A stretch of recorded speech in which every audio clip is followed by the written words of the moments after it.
గుండెకి సప్లై చేసే రక్తనాళం 2 బ్రాంచుల్లోనూ జబ్బుందా? అలాంటి టైంలో కిస్సింగ్ బెలూన్ టెక్నిక్ ఎలా కాపాడుతుందో ఇప్పుడు మీకు చెప్పదలుచుకున్నాను. నమస్తే అండి. నేను మీ cardiologist doctor Thotanaga Raghunandan from Latha super speciality hospitals. ఉదాహరణకు ఈ యాంజియోగ్రామ్ గనక చూస్తే ఈ యాంజియోగ్రామ్‌లో మెయిన్ రక్తనాళం అయిన లెఫ్ట్ యాంటీరియర్ డిసెండింగ్ ఆర్టరీలోనూ జబ్బు తీవ్రత అధికంగా ఉంది.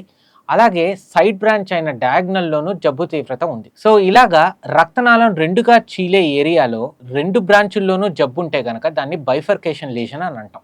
మామూలుగా ఇలాంటి విపత్కర పరిస్థితుల్లో మెయిన్ బ్రాంచ్‌లోనే స్టెంట్ వేస్తే గనక సైడ్ బ్రాంచ్ పూర్తిగా మూసుకుపోయి పేషెంట్‌కి on table heart attack risk బాగా ఎక్కువగా వచ్చే ఛాన్స్ ఉంటుంది. సో దీన్నే సైడ్ బ్రాంచ్ జైలింగ్ అని మనం అంటాం.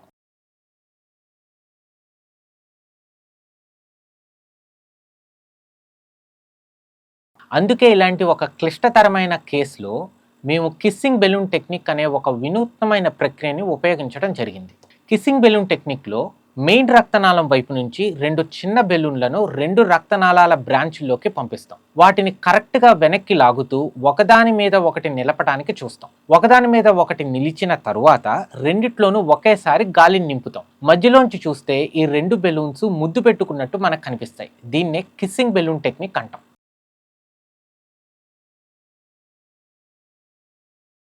దీనివల్ల 2 రక్తనాళాల బ్రాంచులు పూర్తిగా తెరుచుకోగలుగుతాయి. మెయిన్ రక్తనాళంలో ఉన్న స్టెంట్ షేప్ కూడా సరిగ్గా కూర్చోగలుగుతుంది. సైడ్ బ్రాంచ్ మూసుకోదు. సో దీనివల్ల మళ్ళీ హార్ట్ అటాక్ పేషెంట్ రాకుండా మనం కాపాడగలం.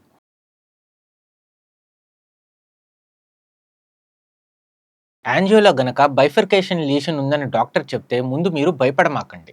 ఎందుకంటే kissing balloon technique, DK crush లాంటి అడ్వాన్స్ టెక్నిక్స్ మనకు అందుబాటులో ఉన్నాయి. టైంకి ట్రీట్మెంట్ తీసుకుంటే మీ గుండె సేఫ్.